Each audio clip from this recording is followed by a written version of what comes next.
What's good? Welcome back, YouTube. We're back with another reaction video when y'all thought it wasn't gonna be no reaction video. Feel me?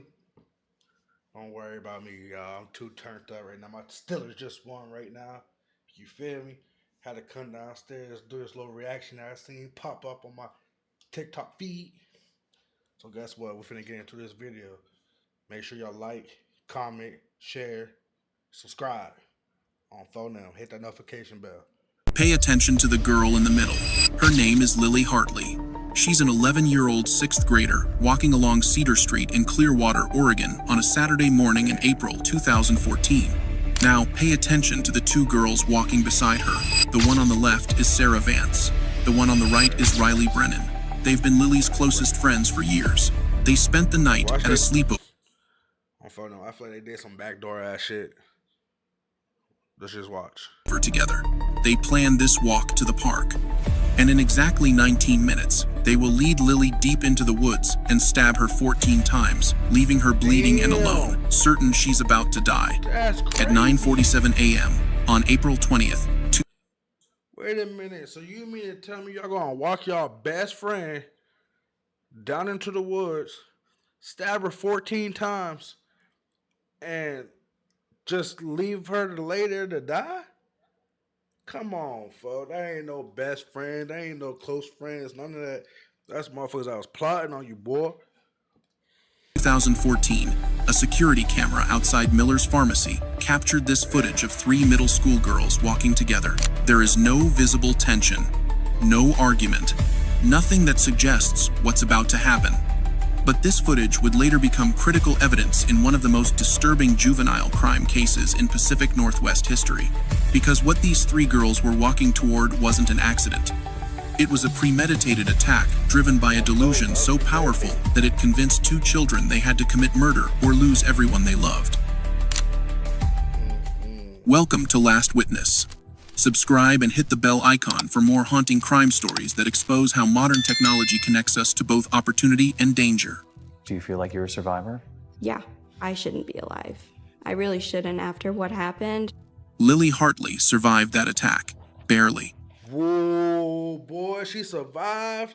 I hope she took the stand and told on both her friends. Because come on, I ain't gonna do that, folks. My bad, y'all. I gotta keep fixing my hat, man. Time to wear this hat in a minute. It's going bald right here. But guess what? It's alright. Real niggas survive. But they did a premeditated murder. Stabbed her 14 times. Left her to die. And she's still alive to this day. I hope she testify against y'all and put y'all asses away for the rest of y'all little ass lives. That's crazy, gang. That's supposed to be your friend. Your best friend at that. I could never. She crawled out of those woods with 14 stab wounds, a punctured lung, and injuries that should have killed her. Damn, but the case didn't end with her survival. Because in November 2025, more than 11 years later, one of her attackers escaped from supervised release. Sarah Vance cut off her GPS ankle monitor and disappeared, triggering. But what's wrong with these kids, folks? What is wrong with these kids, folks? She escaped and cut her GPS monitor off. She cut the monitor off, gang. The ankle bracelet, gang. She, come here. I need off this thing. I'm out of here. And broke out. A massive manhunt and reigniting national outrage over a question that still has no clear answer. Can someone who tried to murder a child at age 11 ever truly be safe to release? To understand how we got here, we need to go back to the beginning. Back to April 2014. Back to a sleepover that was never innocent. And back to two 11-year-old girls who genuinely believed something was watching them through every screen they owned. April 19th, 2014, Clearwater, Oregon. A quiet college town where the biggest crimes are usually bike thefts and noise complaints. Lily Hartley is 11 years old, 6th grade. Loves photography, reading, spending time with friends. That Friday night, she gets invited to a sleepover at a classmate's house. Movies, junk food, staying up late, normal middle school stuff. She knows the girls she's going with. Sarah Vance has been her friend since 3rd grade. Riley Brennan is part of their group. Lily trusts them completely. Why wouldn't she? They've had So what I'm thinking is these two was both jealous of Lily, so they figure if they get it out the way, they can have the fame she has, whatever fame she has. And what I mean by that, like popular in school, more friends, uh, just a popular student in school. You feel me? And them two right here, most likely her. It was probably her idea. I bet you before the video ends, it was her idea. Cause she looked like a crazy type, and she just looked like she's just gonna play follow the leader and go up with whatever she says. So let's see where it Dozens goes. of sleepovers before. They share playlists and secrets, and all the things 11-year-olds share. To Lily, this is just another weekend. But here's what Lily doesn't know. Sarah and Riley have been planning to kill her for 3 months. The 3 sleepover goes months. exactly. For them, some people can't even pay their month for 3 months. My bad. Let me phrase that. Some people can't even pay their rent for 3 months, gang, and y'all plotting a murder for 3 months. Y'all tweaking. God damn. Expected. The girls watch horror movies, eat pizza. Lily falls asleep around midnight, believing she's safe. But Sarah and Riley stay awake, whispering to each other in the dark. One of them keeps checking a backpack in the corner. The other keeps looking at her phone, scrolling through something Lily will never see. There's something investigators will find later that makes this even more chilling. In the weeks before the sleepover, Sarah had been keeping a notebook, writing down her thoughts, her observations. And on one page, dated 2 weeks before the attack, she wrote a single sentence in red ink. "We're running out of time. He knows we're hesitating." Who was watching? Ooh. Why did two 11-year-olds believe they had no choice? We'll get to that. Right. But first, you need to see what happened when the sun came up. Saturday morning, April 20th. The girls wake up and decide to go to Riverside Park, a wooded recreation area about a mile from the house. It's overcast but dry, perfect weather for being outside. Lily is excited.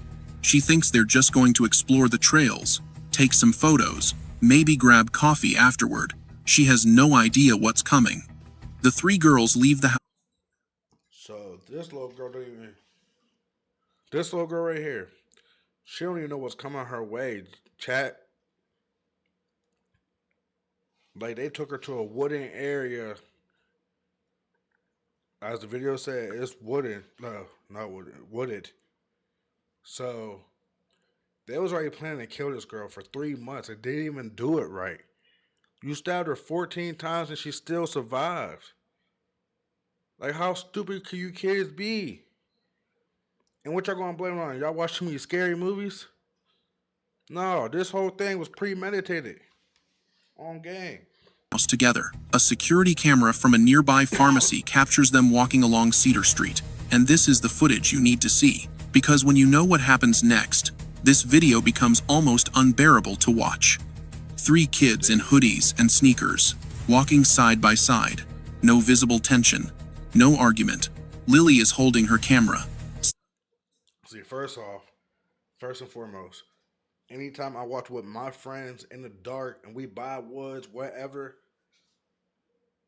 me, even when we had ops and we all walking in all black or whatever the case might be, I'm gonna make sure my friends ain't behind me, bro. Hey, boy, what you get? Hey, boy, what you doing behind me, boy? Get your ass up here with me, folks. Be on point. And for the niggas that used to walk home with me, no, I would say something like that. Like what? Like why I felt them on this side and you clearly behind me, and I'm just sitting there on my phone. You know what I'm saying? Like no, get up here with me. Get on the side of her or go on the side of him or whoever. You feel me? Like come on, man. Sarah and Riley look relaxed. There is absolutely nothing in this footage that suggests violence is about to occur, but it is, because Sarah and Riley know exactly what they're about to do, and Lily has no idea. And the reason they're doing it isn't anger, it isn't jealousy, it's fear of something that doesn't exist. They reach the park. They walk past the playground, past the parking lot, and then Sarah suggests they check out the old trail near Willow Creek, the one that's been closed for repairs. Lily hesitates for a second. It's kind Yeah, Lily. Bro. You hesitated, like, what you mean? Check out the old creek, by, you know what I'm saying? It's already dark. Why the hell we finna go investigate a creek? Let's go to the spot. Let's go home. See, that's them folks for you. That's them folks for you. Black people ain't getting out like that on phone now. You gonna want, hey, middle of the night, midnight, you want to go invest a creek, an old abandoned creek. Brother, no, we going home. Isolated back there, but Riley says it'll be fun, an adventure. So, Lily agrees. Of course she does. They're her friends. She trusts them. The three girls leave the main path and head into the trees. Here's what most people don't realize about that part of the park. Once you're past the first bend, you're completely cut off. You can't see the parking lot. You can't hear the road. What? Cell phone signal drops to nothing. If something happens to you in there, you're on your own. Sarah and Riley knew this. They'd walked the route twice before. They knew exactly where. This shit premeditated for sure. Cause Lily never been there. Sarah and Riley been there twice. They walked the route twice, like he just said. So you mean to tell me when you go back there, you basically on your own. You don't have no signal on your phone. You gotta find the part in complete darkness. What else he say? Cell phone signal drops to Cell nothing. phone signal. If something happens to you in there, you're on your own. If something happens to you and you're on your own. Sarah and Riley knew this. They'd walked the route twice before. They knew exactly where They to walked it twice before. They know exactly where to go. take her. Lily follows her friends deeper into the woods. With every step, she's moving farther from safety, farther from help, and closer to the moment that will change her life forever. Leaving the park to go to the woods? They just wanted to go on a walk, and I didn't think much of it. It's just a walk. But there's something Sarah does during this walk that Lily doesn't notice. Something investigators will only discover later when they retrace the route. Sarah keeps touching her jacket pocket, checking something, making sure it's still there. It's the knife. What happens next is difficult to describe, not because the details are unclear, but because understanding how two. Because you gotta look at it like this. When you walking with your friends and say two of y'all got pipes on y'all, for example. Okay, so say we walking in the dark, I got my pipe, bro got his pipe. Even while I'm walking with my shit, I still feel to see if it's still there. You feel what I'm saying? Because when you walking, you're not paying attention. You thinking, damn, is this weapon still here? Like, hold on, let me lift my shirt up. Let me feel for the handle. Oh yeah, pipe's there. Feel me? Is it off safety? Is it one in the chamber already? Always. But they're walking with a knife. So that's why she had to keep filling her pockets to see if it was still there. Because, you know, a knife is lighter than a gun. So you're going to feel that pole right there in your jacket or in your pocket or on your hip. Now, a knife, you're going to have to feel around like, damn, did I drop it while we walking? Or do I still got this motherfucker? You feel me? That's why she kept feeling for her weapon. 11-year-old girls could do this to another child requires confronting something most people don't want to believe. That extreme violence isn't always loud. It's not always chaotic. Sometimes it's quiet, calculated, and carried out by people you would never suspect. Riley tells Lily to stop walking. She says she thinks she dropped her phone back on the trail. Can Lily help look? Lily, still trusting, turns around and starts scanning the ground. That's when Sarah pulls out the knife, and without warning, she attacks. Lily screams. She tries to run, tries to fight back, but Sarah doesn't stop. She stabs Lily in the back, the shoulder, the side, 14 times total. Riley doesn't touch. You know what that sound like, bro? I'm not going cat, bro. How she stabbed her 14 times, one in the back, and then, you know what I'm saying, kept attacking. Seems to me like they watched too many Ghostface movies, Scream movies, and most likely wanted to try that shit out. You feel me? Because I ain't gonna lie. God forbid, I never been stabbed before. So, like, I know that shit can be painful, that shit can hurt. I done heard it from a few of my homeboys that got stabbed by their baby mom. You feel me? So it's like, I don't know, man. That shit look like it hurts on movies, and in real life, that shit gotta hurt. That's all I can really say right now. The knife, but she doesn't stop it either. She just stands there watching, making sure no one is coming. One wound pierces Lily's lung. Another barely misses her spine. If Sarah had been slightly stronger, slightly more precise, Lily would have died in those woods. But she doesn't die. Not yet. She collapses to the ground. She's bleeding heavily. She can barely breathe. And when the attack finally stops, she looks up at Sarah and Riley and asks a question that will later haunt investigators. Why? I thought we were friends. Sarah and Riley don't answer. They don't try to help. They don't call for anyone. They just turn around and walk away. They leave Lily lying in the dirt, bleeding, alone, convinced she's dying. Lily will later say she couldn't feel anything below her waist. Thought her lung had collapsed. Thought she had minutes left, but something inside her refuses to accept it. She knows if she stays in the woods, she's dead.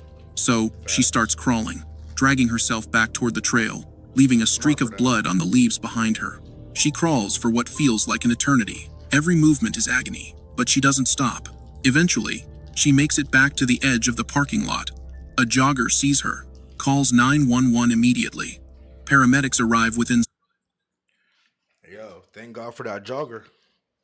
Cause they said she was crawling, and if she would have stayed in the woods any longer, she would have been unalive. You feel me? So thank God for that jogger. Like how, see how God works in mysterious ways. Mysterious ways, I meant. 7 minutes. Lily is barely conscious. She's lost massive amounts of blood, but she's alive. Against all odds, she survives. And what she tells the first responder before passing out will set off one of the most shocking investigations in Oregon history. Sarah and Riley, she whispers. They planned it. While doctors work frantically to save Lily's life in the trauma unit, police issue an immediate bolo for two. Oh yeah, and I don't care if this is snitching or not, bro. My two friends take me to the woods, saying we're going to walk. Y'all want to experience and discover this goddamn weird ass creepy creek. I watch many scary movies. I'm grabbing pipe, and that's that. I know. Like I know they're young and they shouldn't have pipes or whatever. I don't even know how long ago this was. I think they said 9 months ago. But that's crazy, bro. That's crazy work, bro.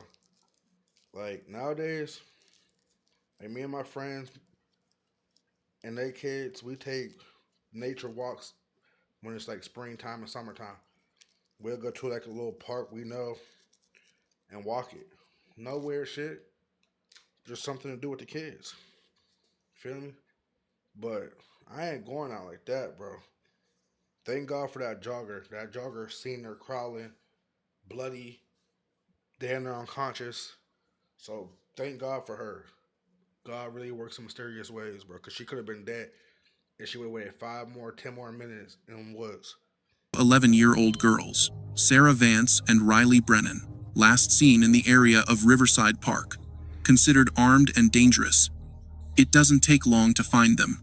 Just 3 hours after the attack, a highway patrol officer spots 2 girls walking along a rural highway near Timber Grove. They're miles from Clearwater, walking on the shoulder of the road with no jackets, no bags, just walking. The officer pulls over, approaches them, asks where they're going.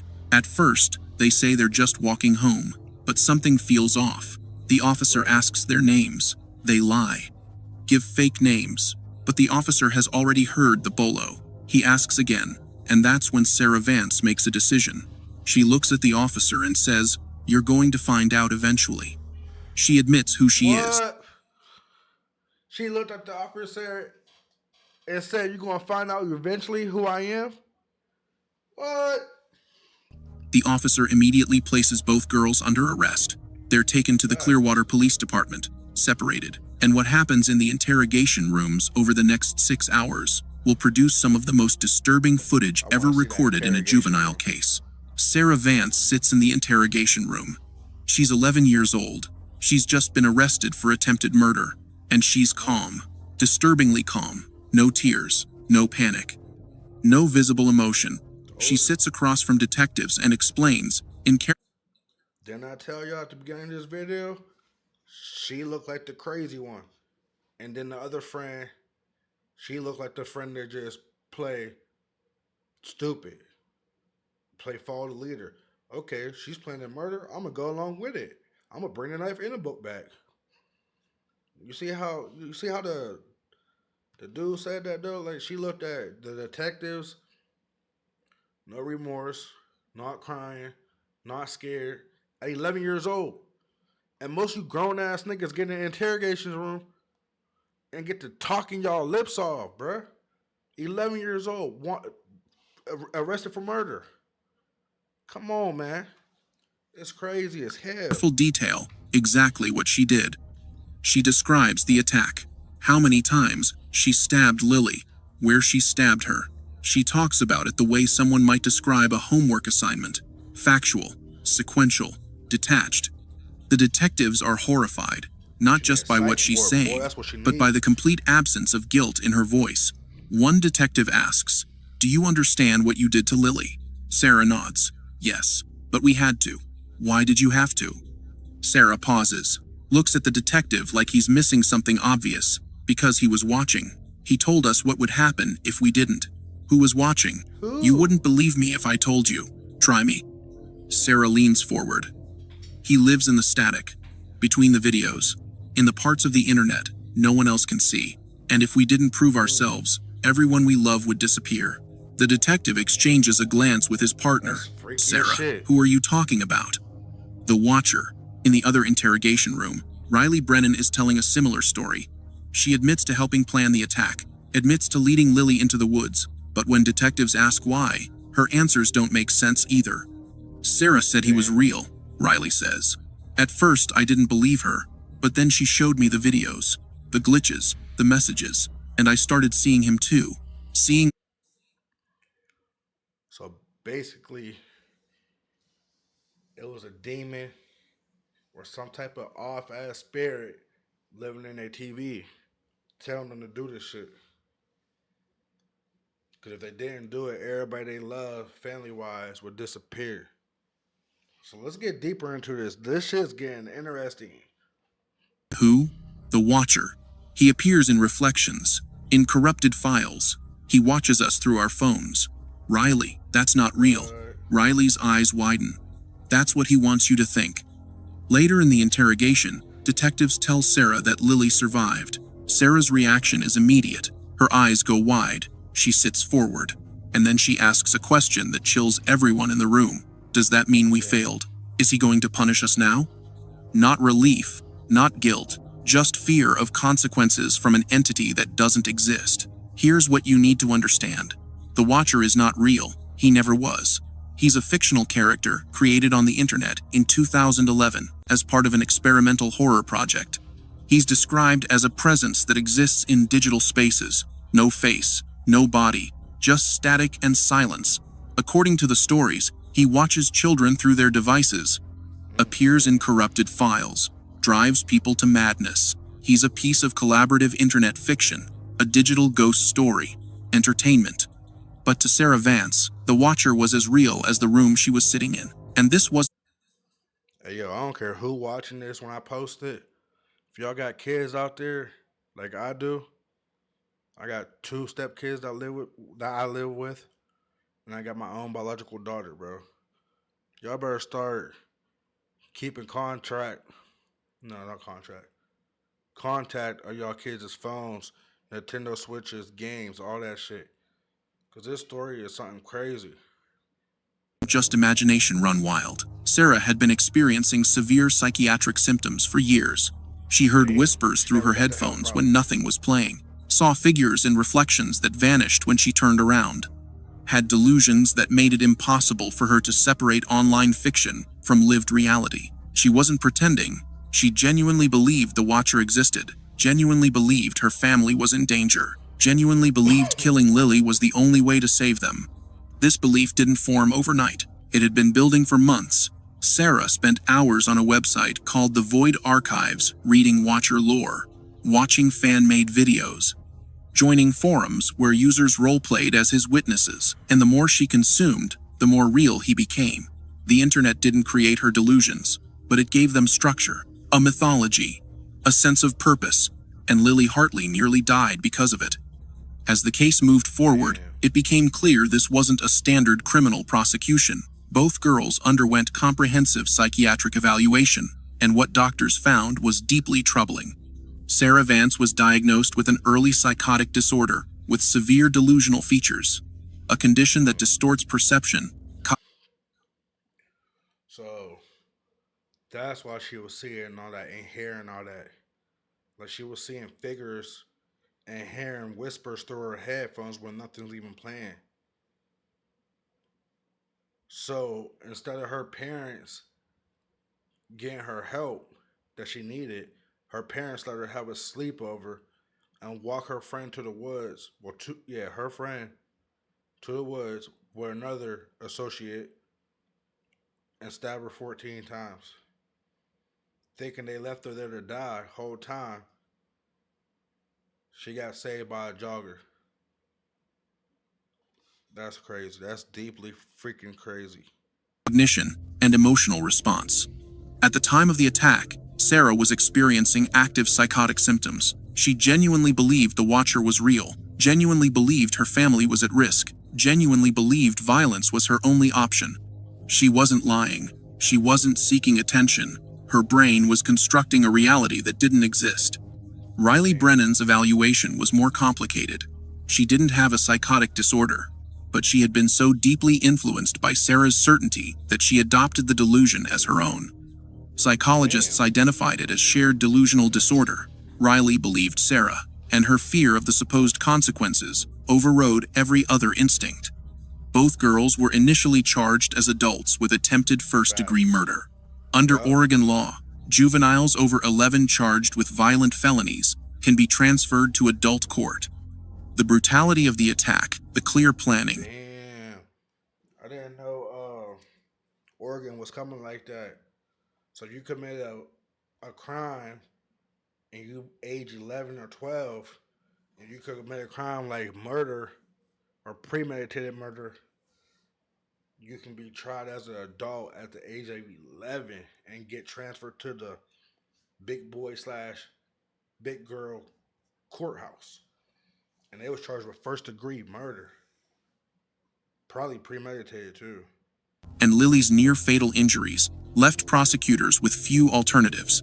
But the psychiatric findings shifted the entire case. Because under Oregon law, a defendant who commits a crime, while unable to understand reality or control their actions due to mental illness, can be found not criminally responsible due to mental disease. This doesn't mean release. It means institutional confinement and mandatory treatment instead of prison. In 2016, Sarah Vance entered a plea. She admitted to the attack, but she was found not criminally responsible due to mental disease. She was committed to Pinewood Psychiatric Hospital, a maximum security treatment facility. Her commitment carried a term of up to 40 years, equivalent to the prison sentence she would have received. But instead of a cell, she was placed in a locked psychiatric ward. Instead of punishment. See what I don't understand about that? She got punished 40 years for a murder she took a plea to. She said she did it. She admitted to it. And y'all put her in a psychiatric home. So what if she's in that psychiatric home and kill again? Is y'all just going to extend her time? Give her another 20 years? Or y'all really just going to put her in jail and call it a day? Because knowing her symptoms and what she diagnosed with, she can do that shit again. Whether she's in a psych ward or not for 40 years instead of a cell. Especially if she's like around objects like sharp knives, forks, spoons, needles and shit. She can definitely commit murder again unless she's under like 24-hour watch. She received antipsychotic medication, intensive therapy, and constant monitoring. Riley Brennan went through a similar process. She was also found not criminally responsible and committed to a secure facility for up to 25 years. In 2022, after significant clinical improvement, Riley was granted conditional release. She now lives under strict probation, no internet access, no contact with Sarah, no contact with Lily, regular therapy, random home checks, one violation, and she returns to custody. Sarah remained confined. For nearly a decade, she lived at Pinewood, and according to treatment reports, she made remarkable progress. Her symptoms stabilized, her delusions faded. She became compliant with medication and engaged in therapy. Doctors testified that she was no longer a danger to herself or others, and in March 2025, a judge agreed. Sarah Vance was approved for conditional release. Conditional release is not freedom. It's a structured intervention designed to transition stabilized patients back into supervised community settings. Sarah was placed in a residential group home in Portland, Oregon. She had to wear a GPS ankle monitor at all times. But she ain't cut the fucking first one off. The first GPS monitor she had, she cut that bitch right off. What the fuck?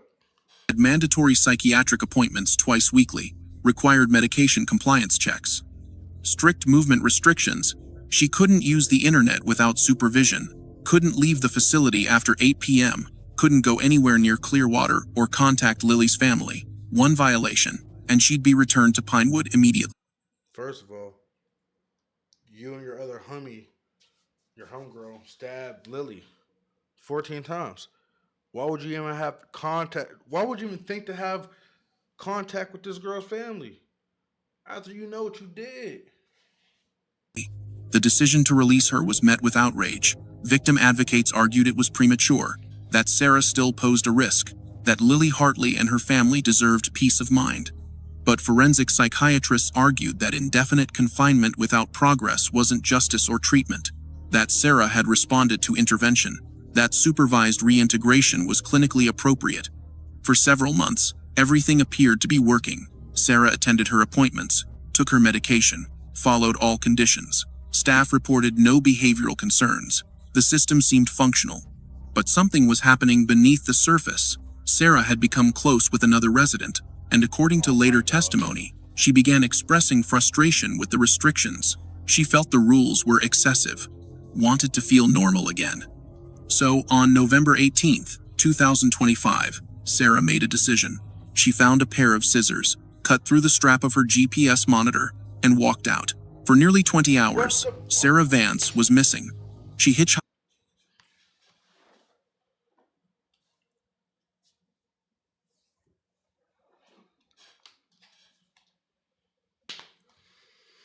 Chat.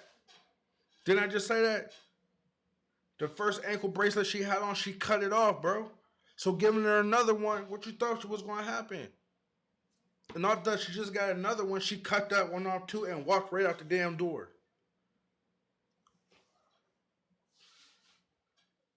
We are listening to this correctly, right? I ain't tripping, right? I ain't tweaking, right? He did just say, at the beginning of the video, her first ankle bracelet, she cut off. And then this one, she cut off and walked right out the door and was hitchhiking. So she ain't just escaped once, she escaped twice. You damn bozos. South into Northern California with no clear plan.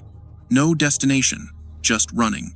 A rest stop attendant noticed someone sleeping outside in freezing temperatures, called local authorities. When deputies ran the description through regional alerts, they got an immediate hit. Sarah Vance, escaped psychiatric patient, high priority fugitive. She was arrested on the spot.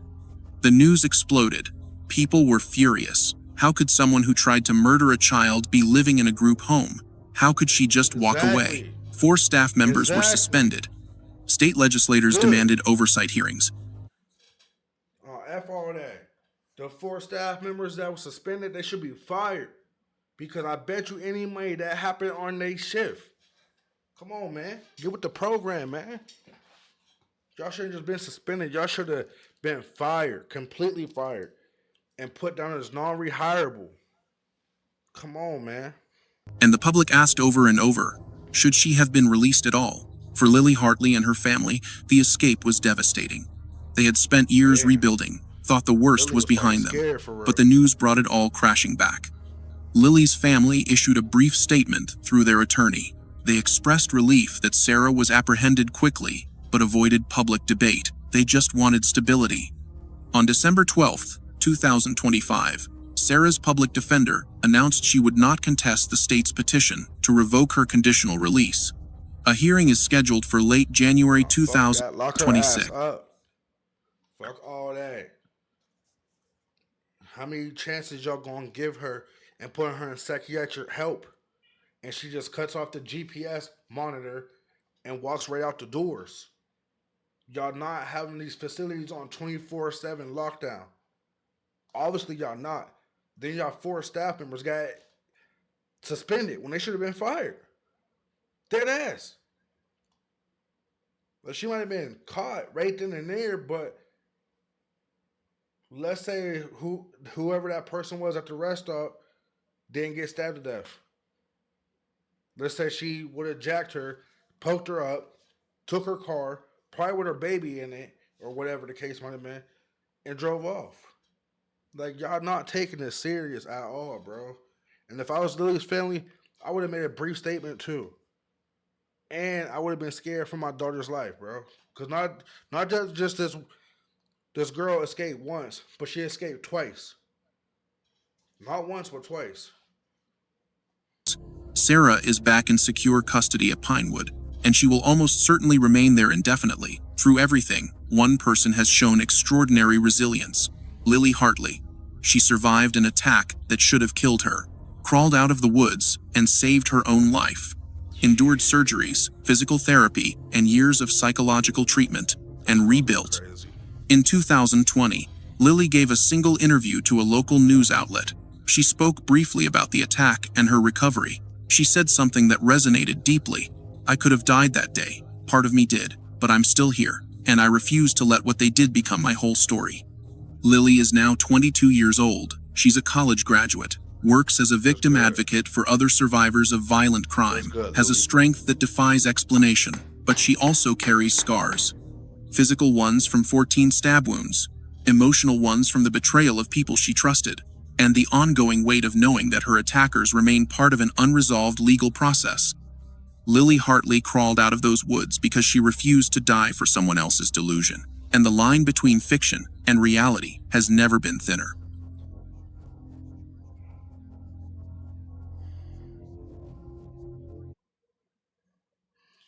Yo, I ain't gonna lie, bro. That's one of the craziest stories I ever did, bro. And when y'all see me look behind me, you ever watch something so crazy and the person escaped and you feel like that person's right behind you? No cap, bro. That's why I look back twice like I did. Feel me? I mean, I know my household is safe. Kids in bed for school in the morning. Girl sleep. She got work in the morning. I know, but you never know, bro. I ain't going back, bro. That shit was kind of creepy. That shit was a fucked up story to begin with because these is your best friends. You thought was your best friends. They lowered you down into the woods to a park, stabbed you 14 times, bro. And then the one chick, she cut her ankle bracelet off and escaped the first time and did the same thing at Pinewood. So yeah, if I was Lily's parents, I would have been scared too. I don't give a shit who say what. Knowing that fact, I almost lost my daughter to this girl, I would have been scared. And she on the loose again? Come on, man. I would have been scared, man. If you're a parent and you out there watching this, hey, hit that thumbs up, man. And leave comments too. I want y'all to start leaving comments on my videos after y'all watch them.